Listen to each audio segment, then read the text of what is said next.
Remue ménage.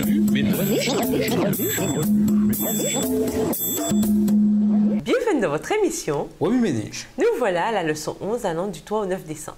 Du milieu de la tempête. Où donc te trouvais-tu quand je fondais la terre? Renseigne-moi si tu connais la vérité. Job 38, le verset 4. C'est grâce à Dieu que la terre existe et que nous respirons. Lui seul peut calmer les tempêtes de notre vie. La vraie bonne nouvelle. Lisons Luc 17, le verset 33. Luc 17, verset 33. Celui qui cherchera à sauver sa vie la perdra, et celui qui la perdra la retrouvera. Chaque jour, les nouvelles nous rapportent des histoires palpitantes de gens qui ont tout perdu pour différentes raisons. Guerre, catastrophes naturelles, malchance ou pour ce que les philosophes qualifient de mots abjects. De mauvaises choses arrivent même aux célébrités. La revue a porté The National Enquirer avec une rubrique intitulée « Où sont-ils aujourd'hui ?» Cette rubrique se penche sur ce qui est arrivé aux gens riches et célèbres. Plus souvent qu'autrement, ces gens ont tout perdu. Prenez par exemple l'homme d'affaires américain James Altucher. En 1998, il a laissé une compagnie d'investissement avec 15 millions de dollars. 2 années plus tard, il a tout perdu. Au cours des 10 autres années, il a lancé 20 compagnies de plus. 17 n'ont pas marché. Ces expériences l'ont conduit à écrire son livre « Choose Yourself », un best-seller. Dans ce livre, il décrit dans les moindres détails le moment où il a finalement compris qu'il a tout. J'étais sur le point de mourir, écrivit-il. Le marché s'était effondré. Internet s'était effondré. Personne ne me retournait mes appels. Je n'avais pas d'amis.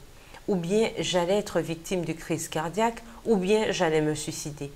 Cependant, le vrai message du livre de James Altucher est le suivant.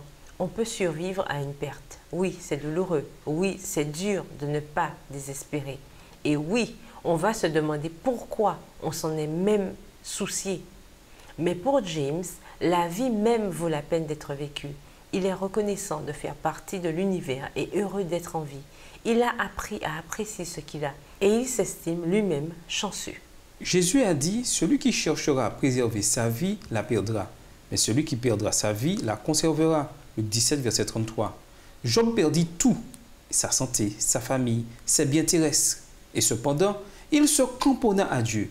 Il chercha à comprendre la puissance inépuisable de son amour.